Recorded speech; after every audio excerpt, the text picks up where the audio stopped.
Hare Krishna. Welcome everyone for the Sunday morning session on the journey of self-discovery. Today we're going to have a new topic discussed known as who is Krishna or what is Krishna. Okay, so before we begin, let's offer our prayers to Prabhupada and Lord Krishna. Nama Om Vishnu Padaya Krishna Preshtaya Bhutale Srimate Bhakti Vedanta Swami Nitinamine Namaste Saraswati Deve Gauravani Pracharine Nirvisesha Shunyavadi Paschatya Deshatarine Jaya Sri Krishna Chaitanya Prabhu Nityananda Sri Advaita Gadadhara Sri Vasadi Gaura Bhakta Hare Krishna Krishna Krishna Hare Hare Hare Rama, Rama Rama, Hare Hare. Shri Shri Radha Vrindavan Chandra ki jai, Shri Shri Nitai Gauranga ki jai, Srila Prabhupada ki jai, Nitai Gaur Premanande. So today's topic is quite interesting one, which Prabhupada has delivered as a lecture in London in 1973. So the topic is, who is Krishna? Is Krishna like any ordinary person, like one of us? Or he's some powerful personality or a historical personality or some superhuman personality? What is identity? Right? So this whole discussion of this topic will be the complete picture of Krishna's identity as per the scriptural understanding. Very interesting one. And I'm sure we're going to have wonderful understanding about Krishna at the end of this uh, discussion of this topic. So who is Krishna? Hmm. So all these discussions are happening, and we are doing by the special mercy of Prabhupada, who has inspired us by writing so many books and instructions by his recordings, wherein we are able to access them even now, and get a wonderful insight into the spiritual truths, spiritual uh, wonderful realities, which otherwise it is we are totally in oblivion. Right? So Prabhupada that way has given us a great gift of spiritual treasure, and we are able to understand that and move forward in the spiritual journey. So offering our deep gratitude to Prabhupada, let's begin our discussion. So in August 1973, at Bhakti Vedanta Manor is the temple at London, in the countryside near London. Several thousand guests, including the Indian High Commissioner, listened to Srila Prabhupada speak about the confidential identity of the Supreme Personality of Godhead, who is revealed in India's timeless Vedic scriptures to be not an old man with a long white beard, but a sublimely attractive and eternal youth. Right? So we all have heard of Krishna. In fact, the entire world has heard about Krishna. Krishna is sometimes known as Purana. Purana means oldest. The understanding in some of the uh, philosophies or some faiths is that God must be a very old person. He's oldest. So he must be, so old that he will be having some, beard, and is quite an elderly person. That is a picture sometimes people get. But it is not so. As per the Vedic scriptures, the understanding of Krishna is something very wonderful.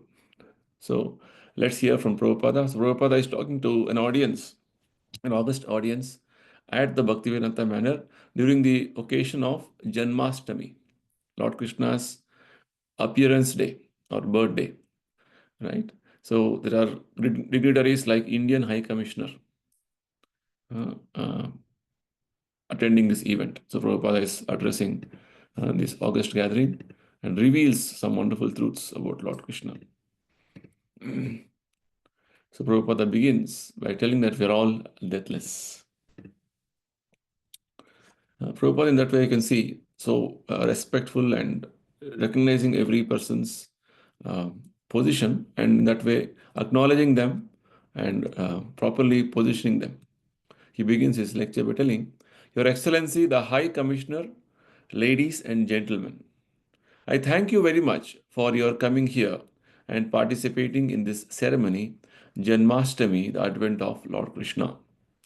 Look at the wonderful opening of Prabhupada, a perfect gentleman, addressing the gathering in a very nice way. Right? He's welcoming everybody and thanking everybody for coming and attending the Janmashtami event. Prabhupada now quotes from Bhagavad Gita. In the Bhagavad Gita, Lord Krishna says, Janma karma chame divyam evam yo vetti tattvataha tyaktva deham punarjanma naiti mameti so Arjuna.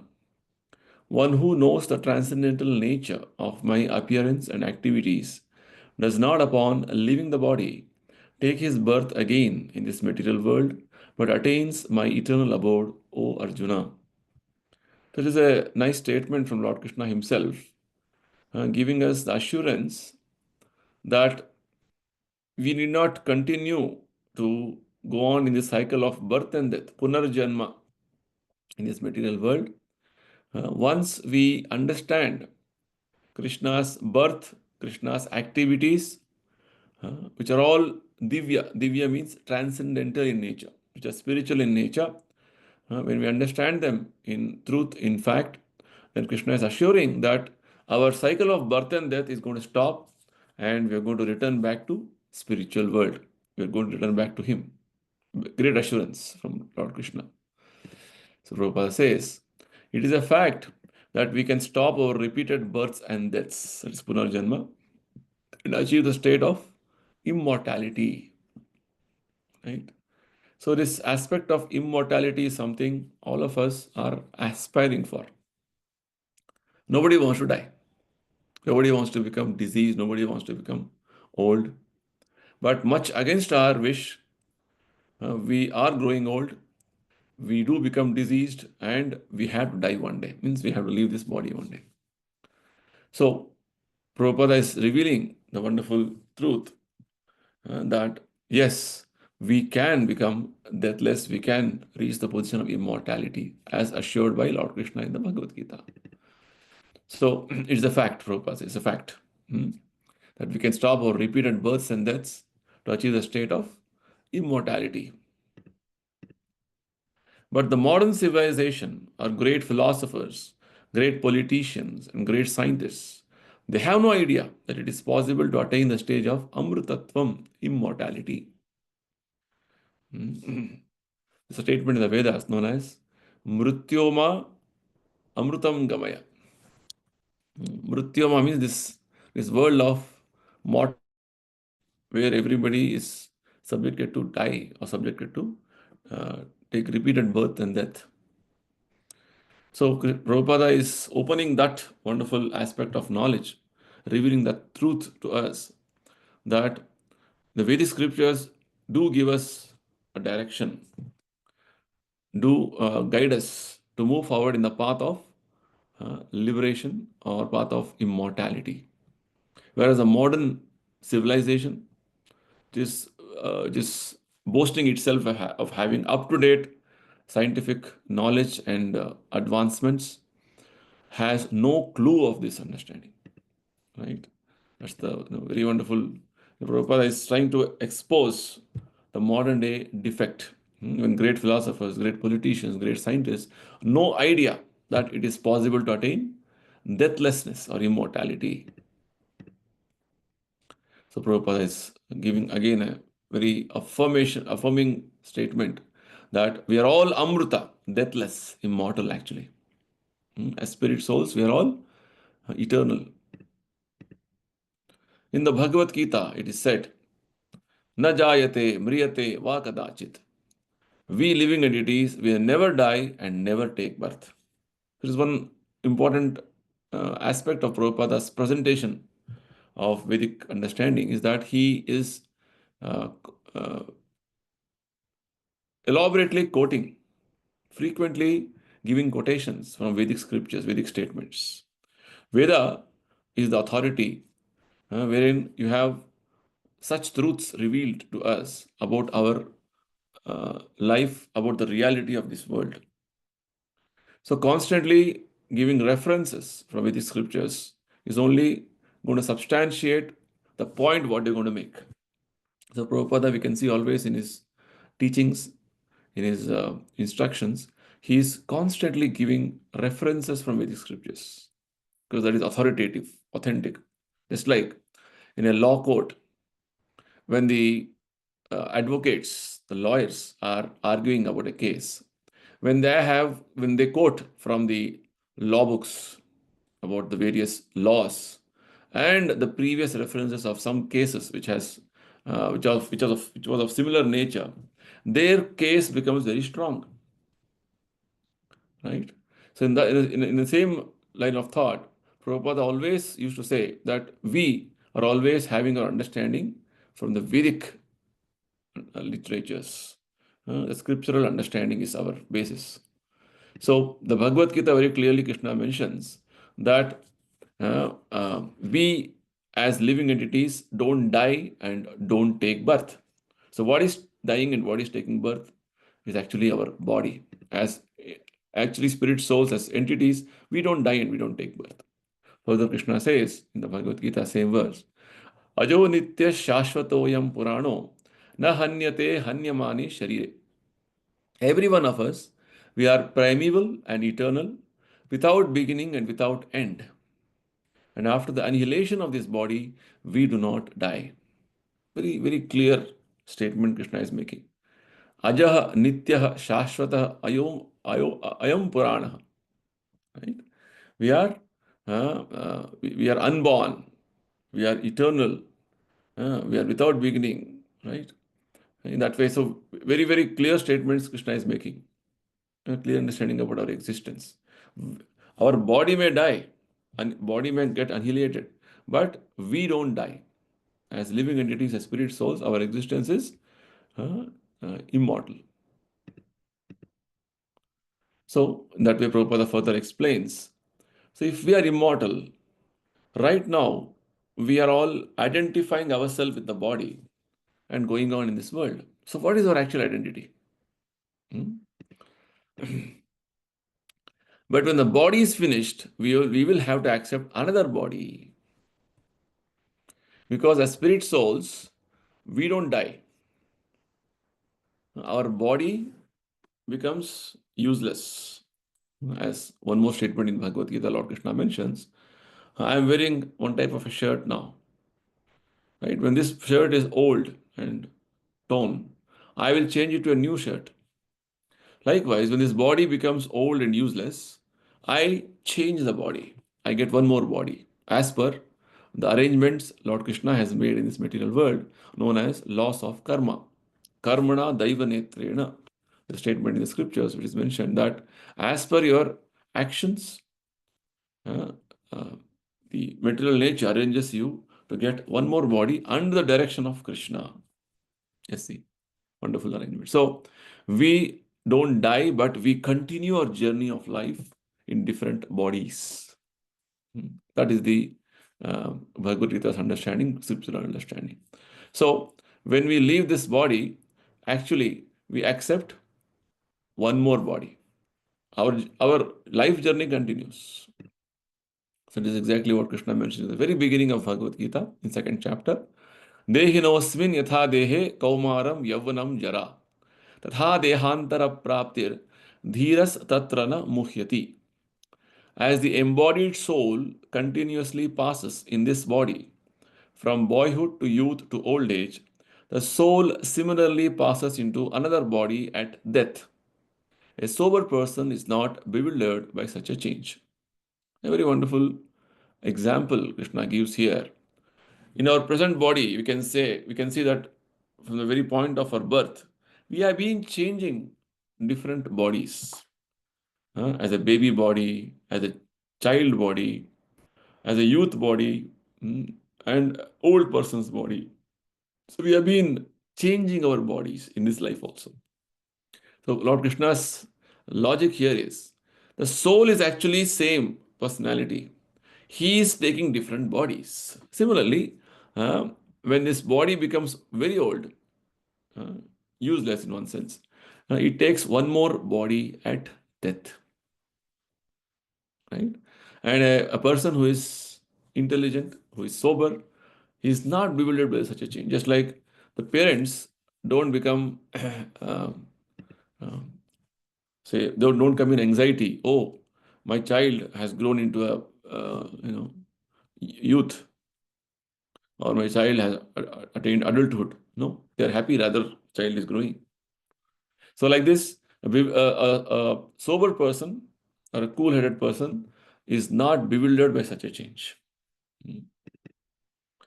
Next, Prabhupada says, at the present moment, all over the world, people are lacking knowledge of this simple thing. Right? This is the very basic understanding about our present existence in the material world, that we are not the body, we are spirit soul, and we as spirit soul are taking different bodies at different stages of our life. And in this, whatever life we think it is mine, I have changed so many bodies. So Prabhupada is talking about that simple thing, lacking of knowledge of that simple thing. Hmm. But all of us living entities are part and parcel of Lord Krishna. That like Krishna, we are eternal, we are blissful, and we are cognizant. Now Prabhupada is revealing one more truth. That is exactly the statement. This statement of Bhagavad Gita, wherein Lord Krishna mentions, Mamaivamsha Jiva Loke Jiva Bhuta Sanatana. Just like um, uh, Krishna is Satchidananda. Satchidananda means Sat, eternal, uh, uh, Ananda is blissful, and Chit means cognizant, all knowing. So Krishna is Satchidananda. We are his part and parcel, Amsha. So we are also having the same quality as Krishna. Just like the gold mine, we have understood in our previous discussion of the topic. Uh, uh, in the gold mine example Prabhupada gave, and the particle of gold, both are having the same gold quality only, but the size wise it is different. Gold mine is, enormous, huge, whereas the particle of gold is very minute, minuscule. So likewise, we can say that we being part and parcel of Krishna, we have the same quality like Krishna. This truth people don't know. Hmm. So Prabhupada now reveals about the identity of Krishna. And actually, our identity is what? We are part and parcel of Krishna, which means we are connected to Krishna. We are not independent. We are not having any separate existence. That's the meaning.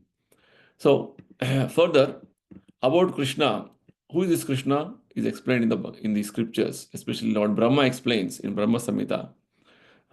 Ishvaraha Paramaha Krishnaha Sachidananda Vigraha Anadiradir Govindaha Sarva Karana Karanam. Krishna, who is known as Govinda, is the Supreme Personality of Godhead. He has an eternal, blissful spiritual body. He is the origin of all, but he has no origin, for he is the prime cause of all causes. See, Prabhupada is extensively quoting scriptural references. This is a statement from Lord Brahma, who is an authority in Vedic understanding. He is telling about Krishna's position. Krishna, who is known as Govinda, is the supreme personality of Godhead, and he is Satchidananda Vigraha, means he has an eternal, blissful spiritual body. And we being part and parcel of this eternal, blissful spiritual body, Satchidananda Vigraha, we are also having the same quality. And he is the origin of everything, Adihi. But he has no origin. That is the definition of Krishna or God. He is the origin of everything. He has no other origin. He is the prime cause of all causes. Sarva Karana Karanam. This Prabhupada is going to explain about this particular understanding of Krishna as given by Lord Brahma. Mhm. So Prabhupada says, when I say Krishna, that means God. Right? So when you say God, who is the God? God is a generic name, whereas God has a specific name called Krishna. Mm. It is sometimes said God has no name. That's a fact. Mm. But God's name is given by his activities. God has no material name. He has his own spiritual identity.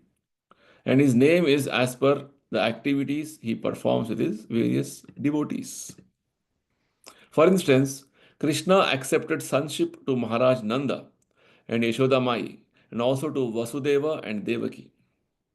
Right? He appeared as the son of Vasudeva Devaki, and then he was transferred to the house of Nanda Yashoda. There he performed his Leela as the child, the wonderful child of Yashodananda.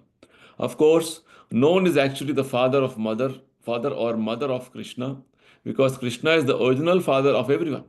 Hmm? As per the reference of Krishna, about Krishna just now we understood. He is Anadir Adir Govinda.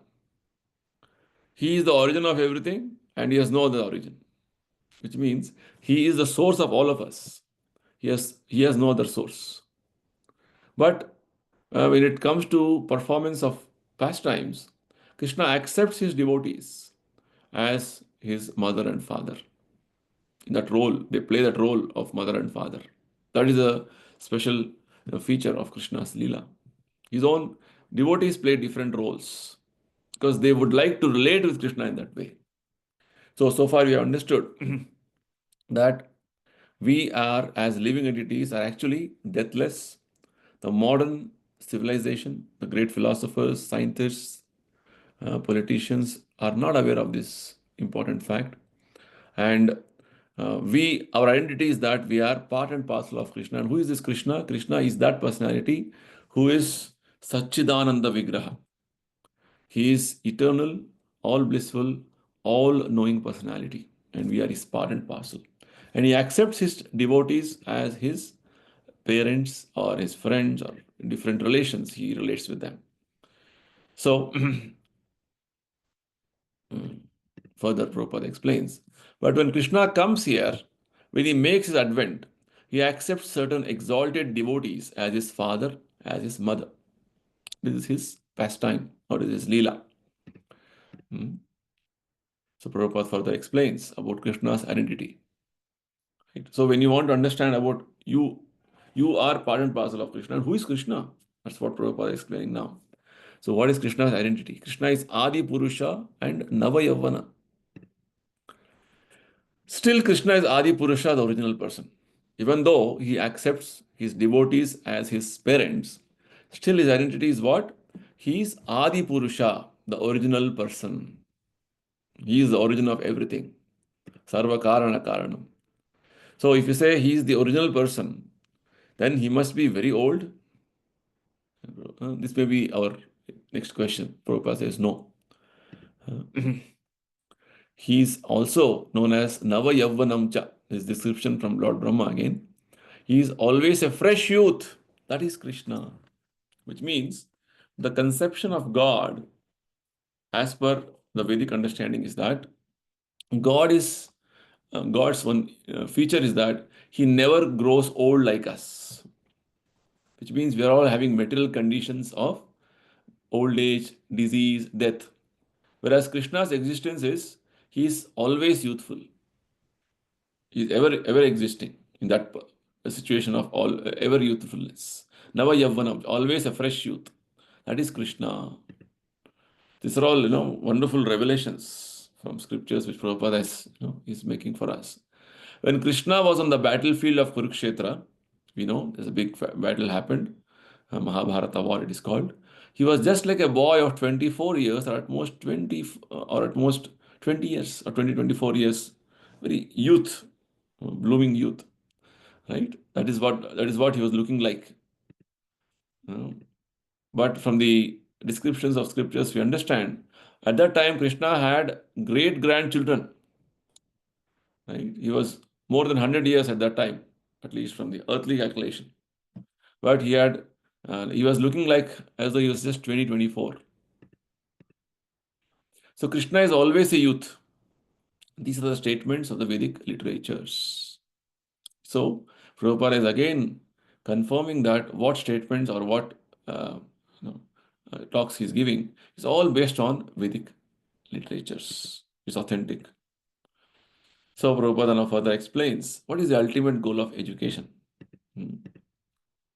But if you simply read the Vedic literatures as a formality, it will be very difficult to understand what Krishna is. Although all the Vedas are meant for understanding Krishna. Right? There are many academicians, many scholars of Vedic knowledge. They are reading it like in like any other study of the other subjects, uh, but they are not studying them with the aim of understanding the purpose of reading Vedic literatures or understanding Vedic literatures. Right? So Prabhupada says, simply reading Vedic literatures as a formality from the academic point of view, we cannot understand Krishna. But the true purpose of purpose of Vedas is actually to understand Krishna. Is what Krishna declares in Bhagavad Gita. In the one of the statements he makes, Vedesha sarvair ahameva vedya, means from all the Vedas, I am to be known, Krishna says. Indeed, I am the compiler of the Vedanta, I am the knower of the Vedas. Just see. After studying all the Vedic knowledge, you have to conclude that, oh, this is what about Krishna's description is coming in this. And you have to know Krishna. This is the conclusion. What is the use of studying the Vedas if you do not understand Krishna? You see, right? Simply studying some book of knowledge and without understanding what you're doing, it's for the sake of formality you're doing it, then there is no point. The ultimate goal of education is to understand the Supreme Lord, the Supreme Father, the Supreme Cause. Very wonderful, right? Krishna is the Supreme Lord, Supreme Father, Supreme Cause. Sarva Karana Karanam. Cause of me, cause of everyone, cause of everything in this material world. There's a statement in the Bhagavad Gita where Krishna says, He is the father of all the living entities in this material world. He is supreme controller. Lord means He is the controller. That is Krishna's position. He is Supreme Lord, Supreme Father, Supreme Cause. This Krishna's position, understanding this is the ultimate goal of education.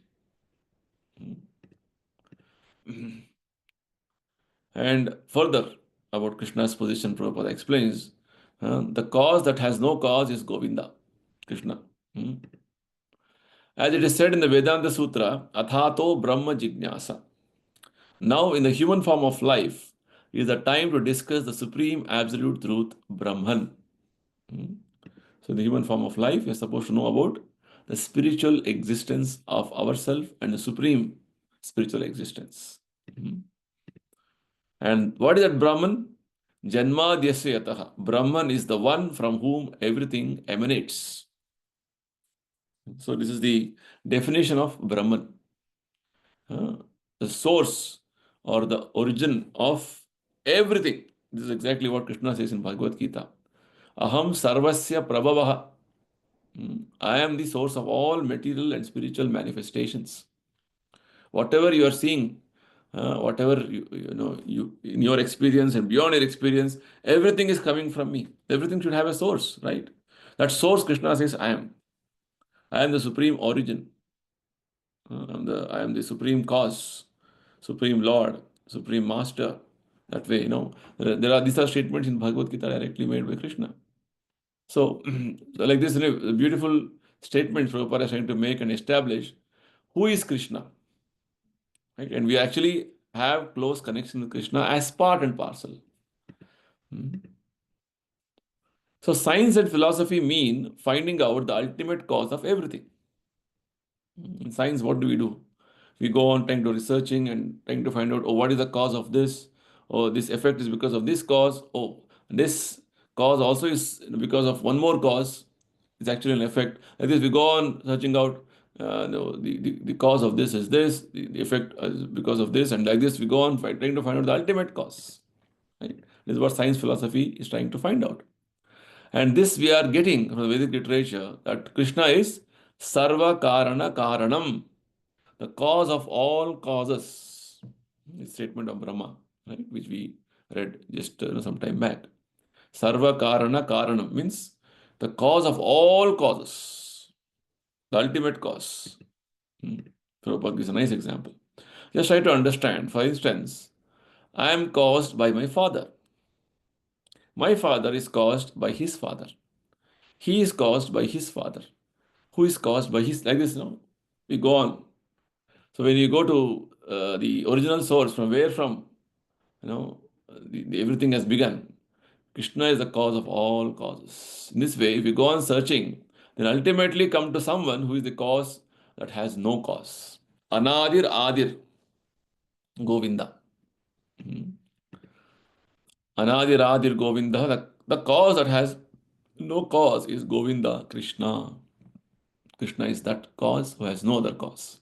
Sometimes people ask, okay, God is that person from whom everything is coming. What caused God? Or what is the source of God? By very definition, as per Brahma and the scriptures, definition of God is He is the source of everything. He has no other source. Anadi means He has no beginning. He is the beginning of everything. Okay? Always our mind have this point. Okay, maybe this person's source is this. Oh, that source is from that. That source is from that. So our mind wants to always understand. Oh, maybe Krishna also has a source. Krishna has no source. He is the source of everything. This is the definition of Krishna or God. So Anadir Adir Govinda. That cause which has no cause is Govinda. Krishna. I may be the cause of my son, but at the same time, I am the result of another cause, my father. Right? Very nice example. But the Vedic literature say that Krishna is the original person. He has no cause, that is Krishna. This is the definition of who is Krishna, or exact explanation of who is Krishna. Krishna's identity. So Krishna's identity is being explained by Prabhupada from Vedic references. He is the personality of eternity, bliss, and all knowledge. He is the cause of all causes. He is the cause of everything, but he has no other cause. He has no cause. Right? He's Anadir Adir Govinda. He is Nava Yavana. He is ever youthful. Uh, so like this, Krishna's position is wonderful as per the scriptural understanding. So Prabhupada further comes to the point which he made at the beginning of his talk. The aim of life is to achieve immortality. Therefore, Krishna says, the first statement Prabhupada quoted from Bhagavad Gita, just try to learn about the transcendental nature of my advent and activities. Krishna says this, right? Just try to learn about the transcendental nature of my advent and activities. Janma karma chame divyam. Krishna's advent and Krishna's activities are transcendental in nature. Krishna says, just know them or try to learn them. In fact, then the advent of Krishna is a very important thing. How Krishna appeared is a wonderful revelation which Krishna makes himself in the Bhagavatam.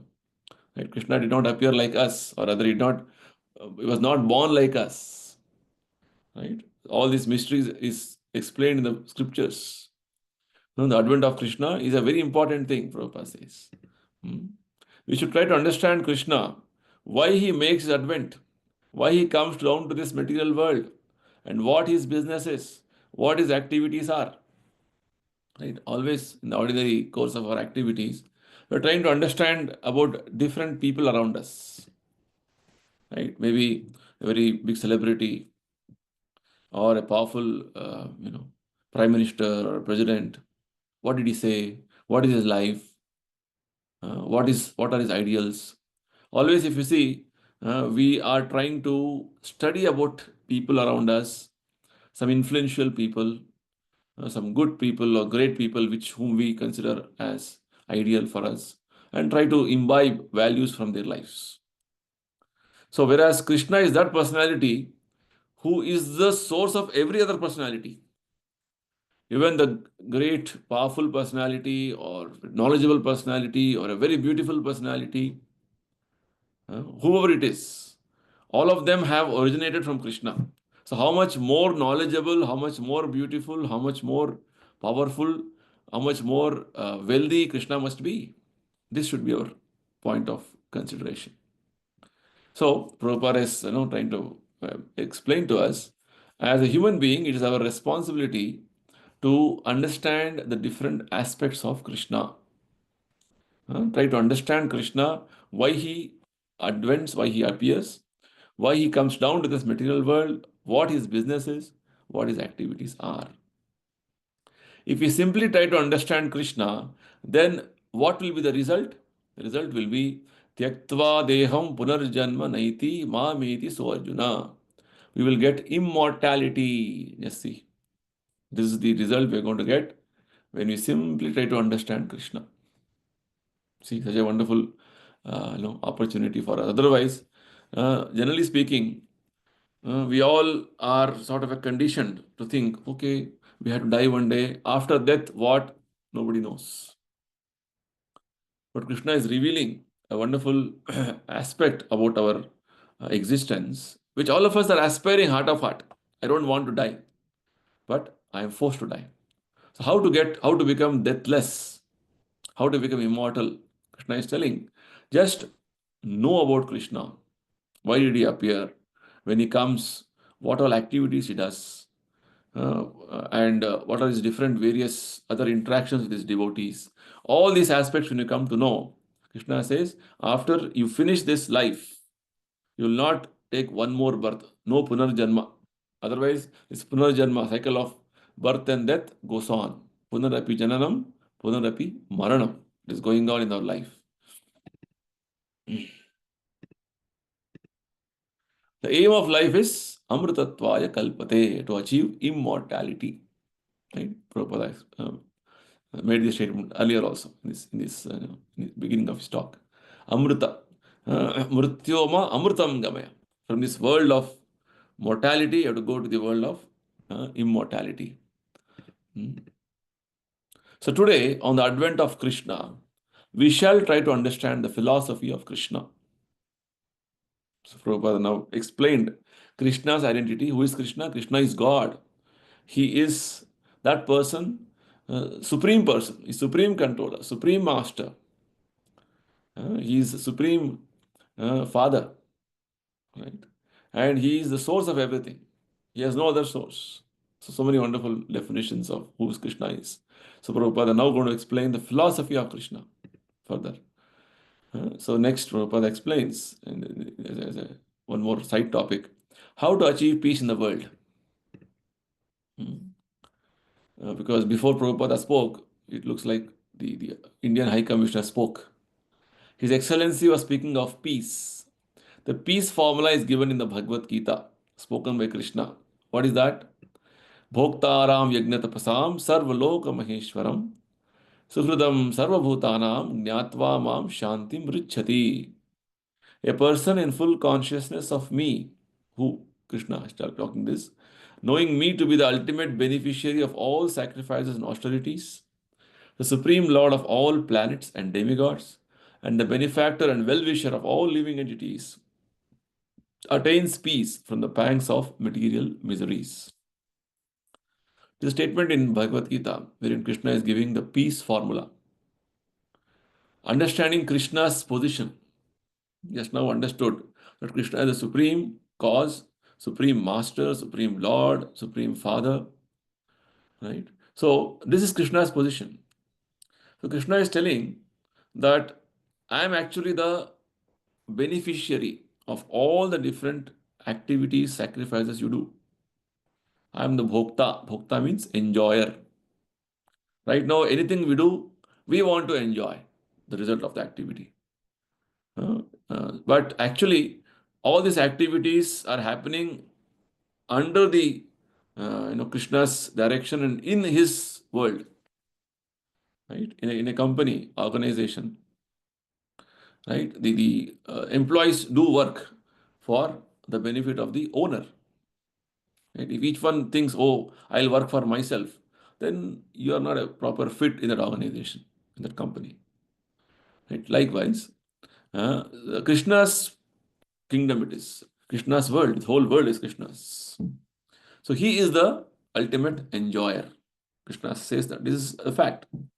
He is the supreme enjoyer, actual enjoyer, and he is the master of everything. Bhoktaram Vignatapasam Sarvaloka Maheshwaram. He is the proprietor of everything. He is the enjoyer, he is the proprietor, and he is also the well-wisher of every living entity.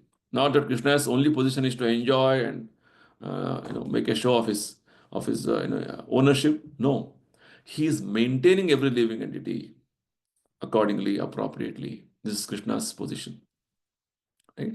Every living entity is being properly nurtured, taken care of, and maintained by Krishna as a best well-wisher. And he's sitting as Paramatma, every living entity, and is trying to guide them further. This is Krishna's position. When you understand Krishna's position like this, and not imitate Krishna's position, I am the enjoyer, I am the master, I am the well-wisher, that is imitation, then you will not have peace. Sooner we come to this understanding of Krishna explaining peace formula, better will be that we will come back to our original normal condition. The politicians and diplomats are trying to establish peace in the world. Right? The politicians, everybody is trying to work for peace always. We have the United Nations and many other organizations. They are working to establish the real peace and tranquility, to eliminate misunderstanding between man and nation. That is not happening.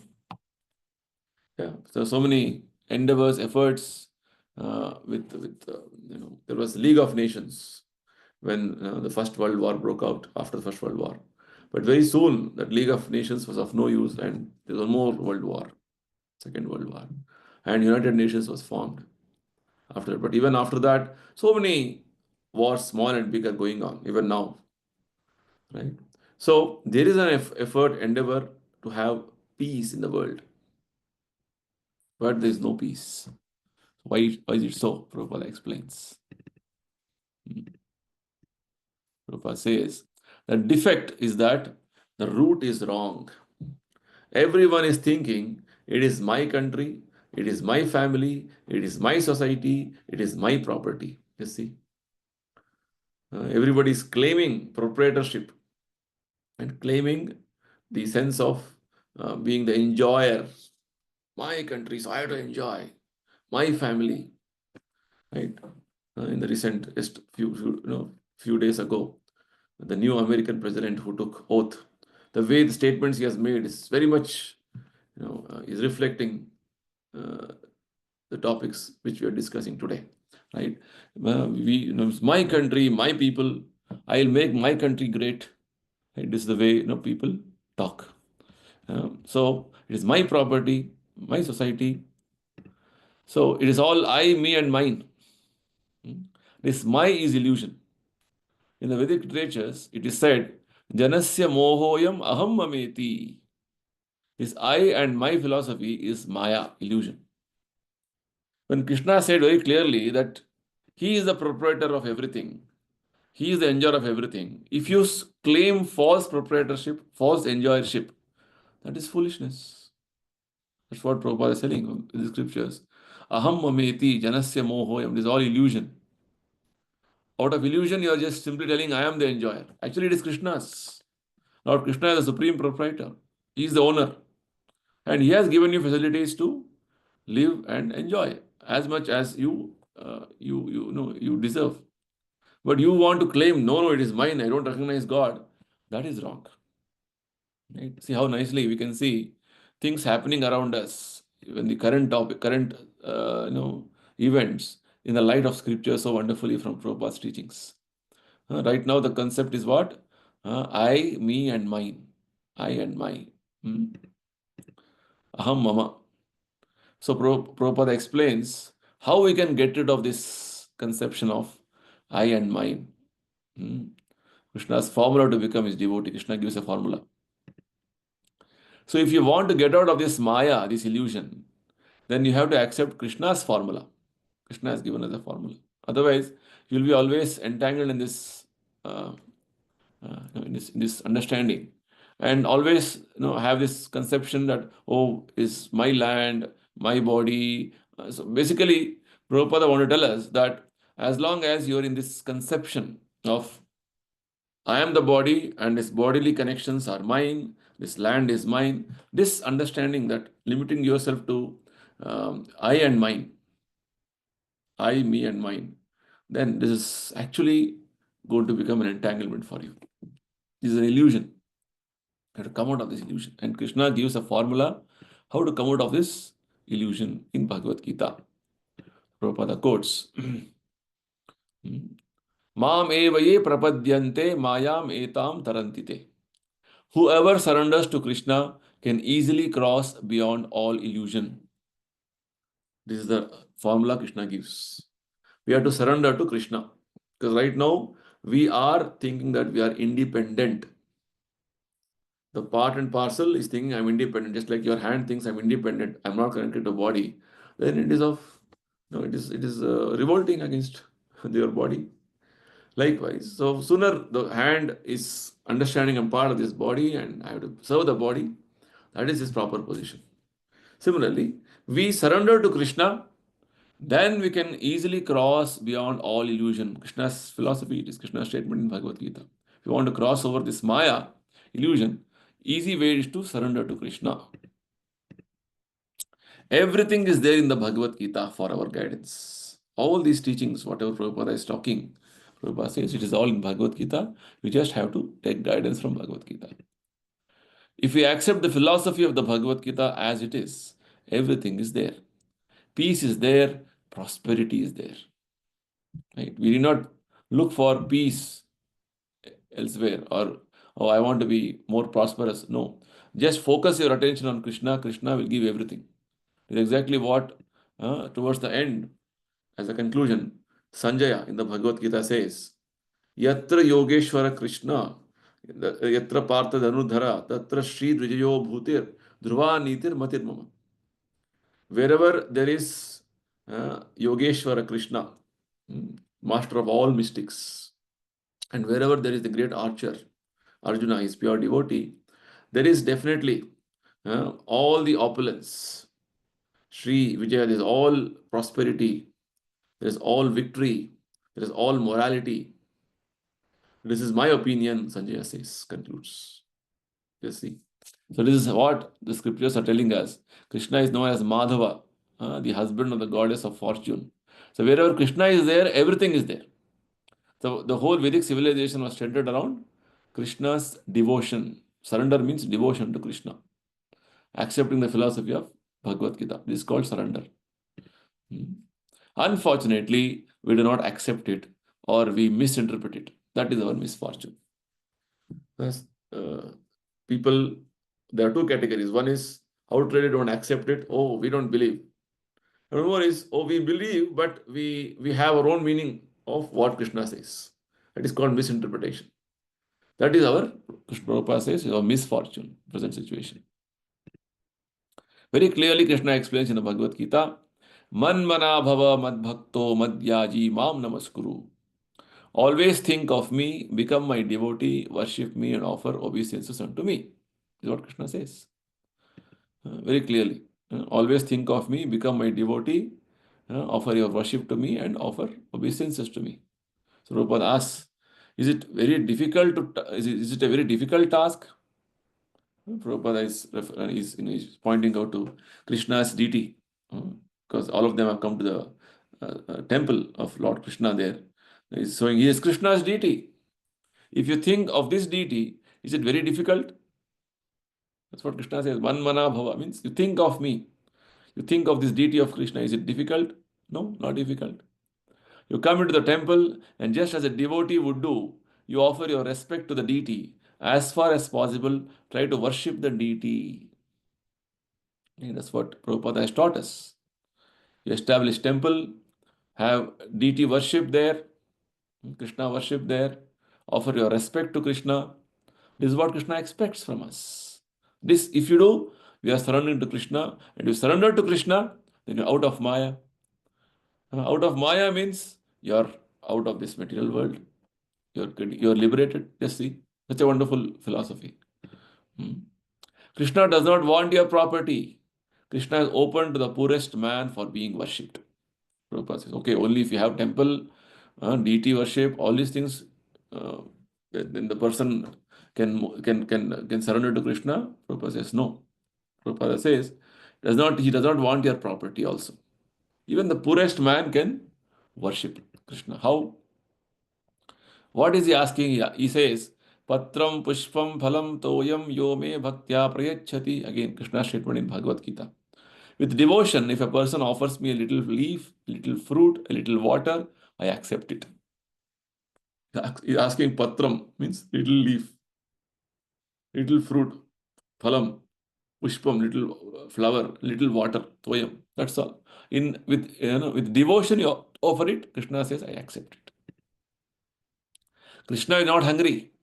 But Krishna wants to make you a devotee. That is the main point. Right? Everything is Krishna's only. But you offer it with devotion. And Krishna wants you to become devotee because making you a devotee is for your own benefit. It's like father purchases a few chocolates for the child on the child's birthday. The child, as a part of his birthday, he will offer the same toffee which father has purchased and given him. Father, it is for you. It's my birthday. That is the expression of love, expression of affection towards father. Likewise, Krishna wants us to make us understand that we have forgotten him. You develop that affection for me. Devotion means affection, love for me by offering food to me. Because everything Krishna only has given. Offer something to me with devotion. Yo me bhaktya prayachati. That is the main principle. Right? Krishna has given us our life. Krishna has given us facilities around us. So whatever you have, you offer to me, Krishna says. Offer Krishna some little thing.